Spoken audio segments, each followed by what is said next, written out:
Selanjutnya dipersilakan Yang Berhormat Kota Belud. Bismillahirrahmanirrahim. Tuan Yang di-Pertua, sebagai ahli parlimen, kita telah bersumpah di sini untuk mempertahankan Perlembagaan Persekutuan.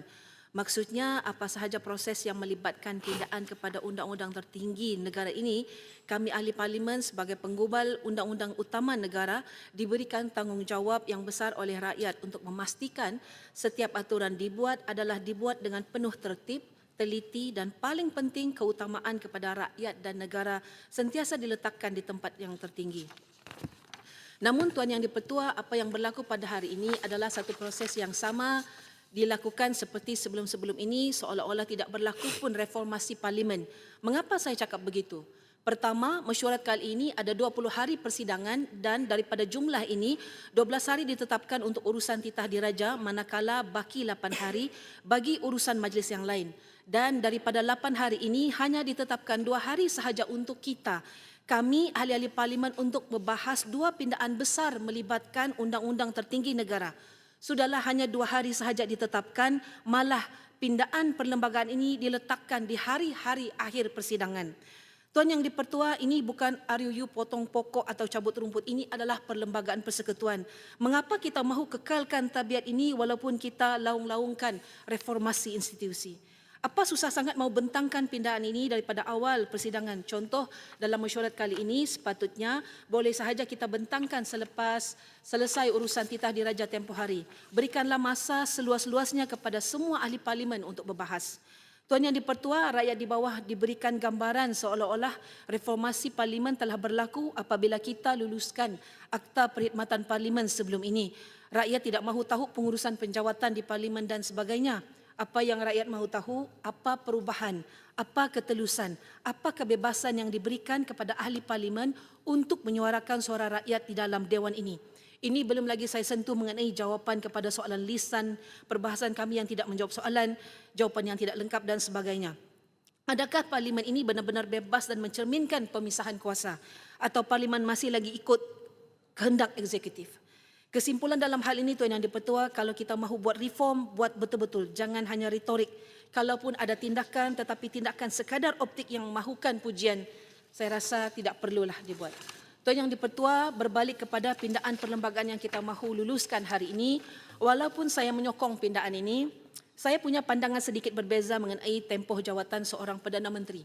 Bagi saya, jika majoriti rakyat masih mahukan seorang pemimpin kerana beliau cemerlang dan bagus, undang-undang tidak sepatutnya menghalang pilihan mereka. If you are good, you are good. Sebagai contoh, sekiranya rakyat mahukan Yang Amat Berhormat Tambun untuk terus memimpin negara, even buat kali ketiga, mengapa kita mahu halang rakyat dari terus memilih beliau nanti? Bagi saya yang penting sekarang adalah kerajaan mengutamakan pengukuhan institusi perkhidmatan awam kita.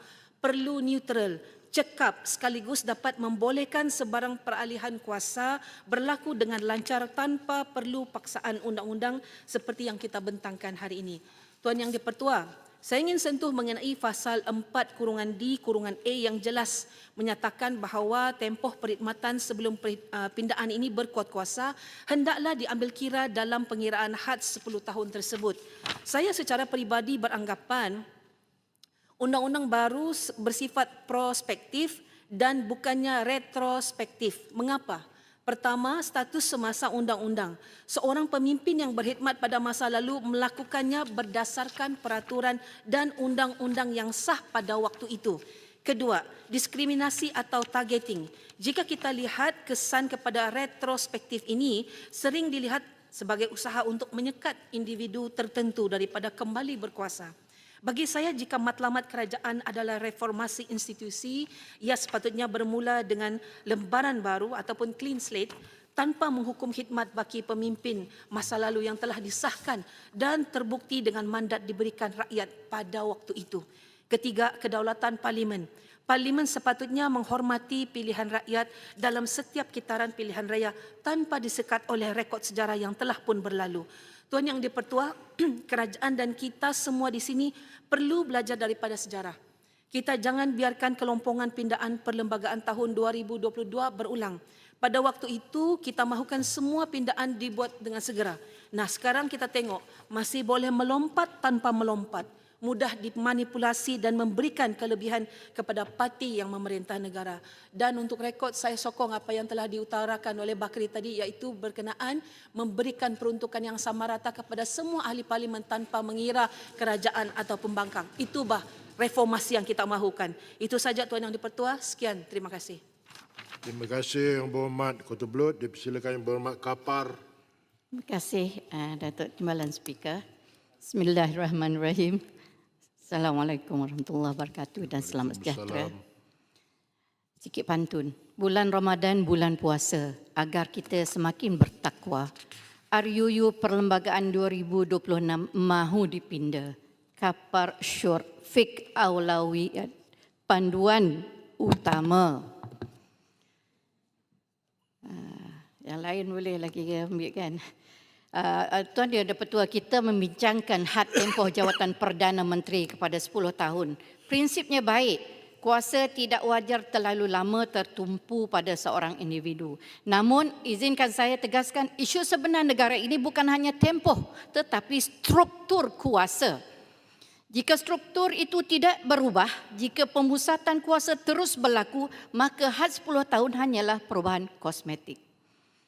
Hari ini kita melihat satu realiti membimbangkan di mana Perdana Menteri juga memegang jawatan Menteri Kewangan.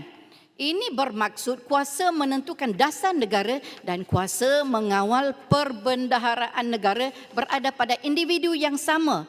Buatlah 10 tahun ke, 5 tahun ke, 2 tahun ke, 3 tahun, tapi orangnya sama. Dari sudut tadbir urus moden, ini adalah konsentrasi kuasa yang terlalu besar. Ya, jadi yang pantun saya tadi, fik aulawiyat yang mana? Pinda yang ini dulu, biar PM tidak akan menjadi Menteri Kewangan. Jadi kita belajar daripada pengalaman dahulu yang lalu, apabila kuasa politik dan kuasa fiskal bergabung tanpa semak imbang yang kuat, risiko salah guna dan konflik kepentingan meningkat.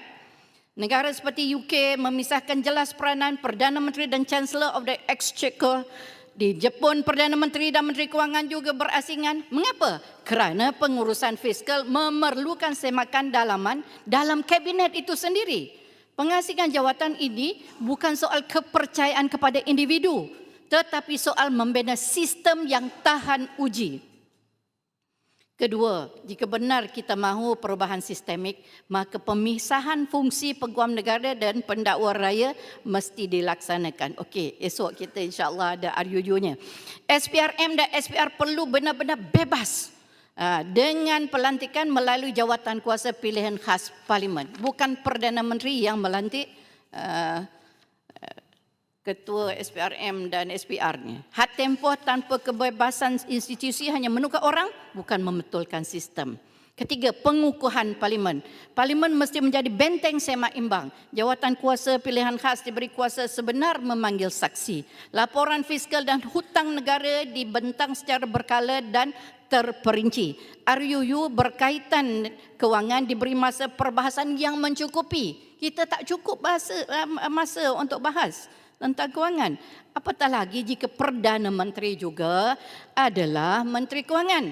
Maka pengawasan Parlimen mesti lebih kuat, bukan lebih lemah. Yang keempatnya, selagi dana politik tidak telus lagi itu integriti keputusan fiskal boleh dipersoalkan. Akta pembiayaan politik perlu digubal segera dengan pendedahan sumbangan dan had perbelanjaan kempen. Jadi Tuan Yang di-Pertua, jika kerajaan benar-benar mahu meninggalkan legasi reformasi, maka lakukan perubahan struktur yang berani. Hadkan tempoh jawatan itu hanya 1 juzuk.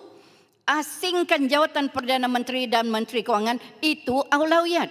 Pecahkan pemusatan kuasa, perkukuh institusi bebas. Jadi reformasi bukan sekadar beberapa lama seseorang memerintah, tetapi bagaimana kuasa itu diimbangi. Kita tidak mahu sistem yang bergantung kepada kepribadian seseorang pemimpin. Kita mahu sistem yang kuat, telus dan bertanggungjawab walau siapa pun yang menjadi Perdana Menteri. Poin pokok yang melibatkan jawatan Perdana Menteri sebagai ketua kerajaan. Integrity, accountability, kejujuran, kebolehpercayaan. Kita nak mengelakkan penyalahgunaan kuasa, good governance. Jadi kita mahu penambahbaikan sistemik dan struktural. Ya. Jadi yang di-Pertua, rumusannya, pindaan ini memperuntukkan masa yang sebelum dikuat kuasa pindaan itu dia diambil kira dalam pengiraan 10 tahun. Tak apalah yang apa 10 tahun ni. Ini bermakna kan kesan retrospektif dari segi tempoh perkhidmatan. Walaupun tidak bersifat menghukum, kesan ini perlu diperjelaskan daripada sudut prinsip keadilan dan kestabilan politik. Apakah rasional dan dasar untuk mengambil kira tempoh lampau dan adakah ini selari dengan semangat kepastian undang-undang. Akhirnya, yang Speaker, saya berpandangan bahawa had tempoh Perdana Menteri adalah satu langkah ke hadapan dari sudut prinsip tadbir urus. Ia menghantarkan mesej bahawa kepimpinan adalah amanah, bukan hak milik kekal. Namun keberkesanannya bergantung kepada keseluruhan ekosistem demokrasi. Yang terpenting bukan had empirical tempoh seorang Perdana Menteri memegang jawatan sebagai ketua kerajaan, tetapi good governance, rule of law, kedaulatan undang-undang dan sebagai qudwah hasanah dengan izin kepada seluruh rakyat Malaysia. Supaya negara kita ini boleh menjadi negara yang bertamadun, makmur, sejahtera serta diampuni serta diberkati oleh Allah Subhanahu Wa Taala yang telah jelas termaktub dalam surah Saba ayat 15, baldatun thayyibatun wa rabbun ghafur. Itulah yang kita nak capai, Datuk Timbalan Speaker. Terima kasih. Terima kasih Yang Berhormat Kepala